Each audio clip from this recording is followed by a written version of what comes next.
Modi's cowardice is only one of India's problems. This is what Indian media themselves are saying. Something strange has been happening with India's foreign policy this year. Prime Minister Narendra Modi has been skipping a surprising number of major international conferences. Yet, he is choosing to attend this year's G20 summit in Johannesburg, a summit where US President Donald Trump is notably absent.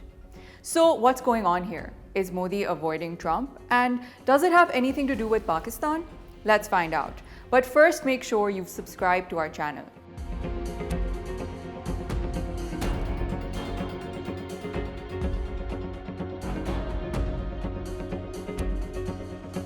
So take the ASEAN summit in Kuala Lumpur this past October. Traditionally, India treats ASEAN as a big diplomatic priority.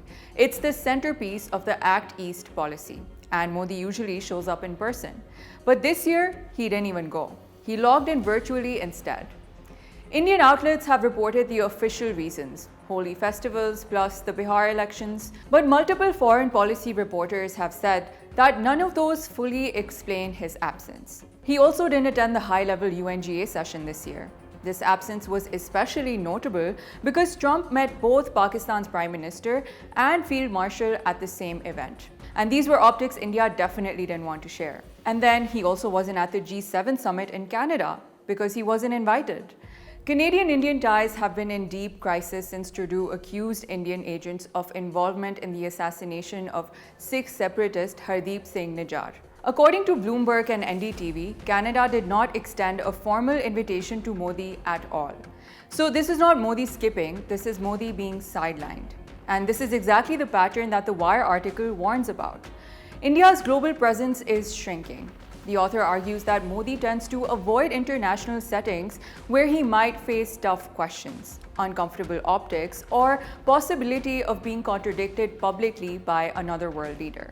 They point out several examples where Modi was missing in moments that required clear leadership, especially during all the sensitive diplomatic crises this year. And the article argues that India's foreign policy has become over-personalized around Modi, meaning when he backs out, India as a whole loses presence on the global stage. Now, that brings us to the really interesting part. There's a strong pattern emerging.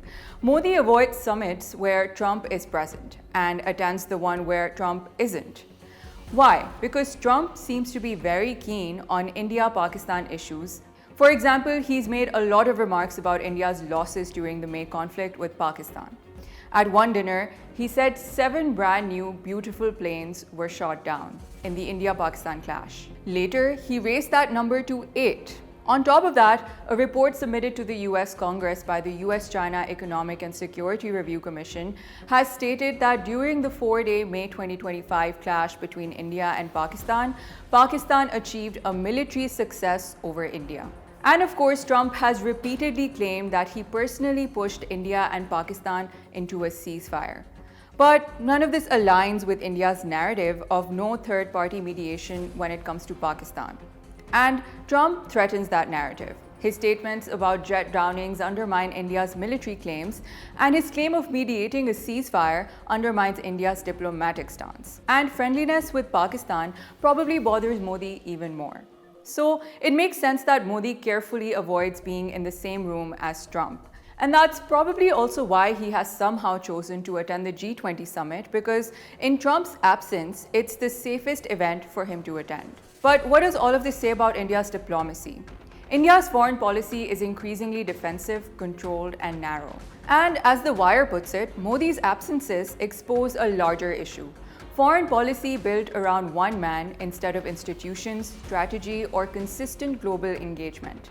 And that Modi's cowardice is just one of India's problems. The larger issue is that India no longer seems strategically confident on the world stage, but rather reactive and image conscious.